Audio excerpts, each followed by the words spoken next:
சீரியல்களின் full எபிசோடுகளை Sun டிவியில் ஒளிபரப்பான உடனே எக்ஸ்க்ளூசிவாக சன் நெக்ஸ்டில் மட்டும் ஃப்ரீயா பாருங்கள்.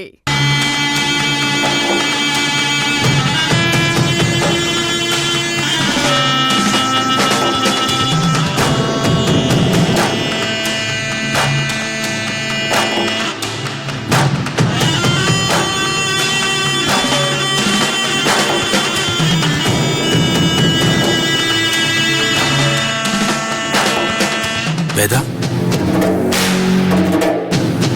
என்னம்மா காலையில இருந்து பூஜை பண்ணிக்கிட்டே இருக்க? மனசு எதுவும் சரியில்லையா? என் மனசு என்னைக்கு நல்லா இருந்திருக்கு, என்னைக்கு சரியில்லாம போறதுக்கு?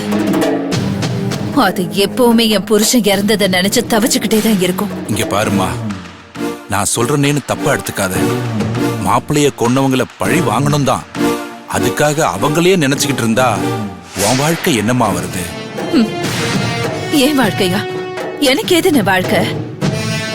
நான் வாழறதே அந்த குடும்பத்தை அடியோட அழிக்கணும்னு தான்.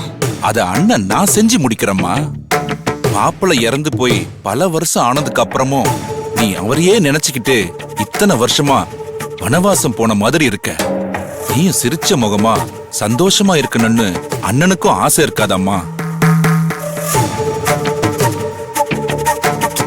அவரை கொஞ்சமாவது மறக்க முயற்சி பண்ணுமா?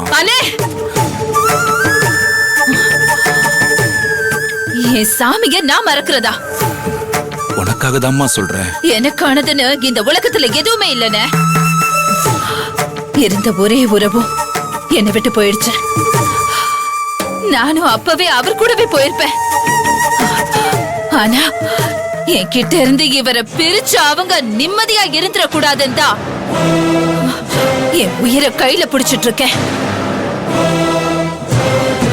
என் லட்சியம், என் கனவு எல்லாமே அந்த குடும்பத்தை அழிக்கிறது தானே.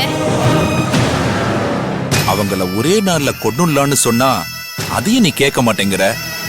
உடனே அவங்க உயிர் போனா அவங்களுக்கு உன்னோட வலி தெரியாதுன்னு சொல்லி இத்தனை நாளா நீ அவங்கள வாழ விட்டுட்டு இருக்க. அடுத்து வேற என்ன பண்றதுன்னு எனக்கு தெரியல. இனிமே சத்தியமூர்த்தியும் சிதம்பரத்தை பத்தியும் க்ளோஸா வாட்ச் பண்றதுக்கு கூட இன்னொரு ஆளை உடனே அனுப்ப முடியாதுமா. அடுத்து நான் என்ன பண்றதுன்னு நான் கும்பிடுற என் புருஷன் கிட்ட சொல்வாருன்னு நமக்கு ஒரு நல்ல ஆளை அவரே அனுப்பி வைப்பாருன்னு நான் நினைக்கிறேன்.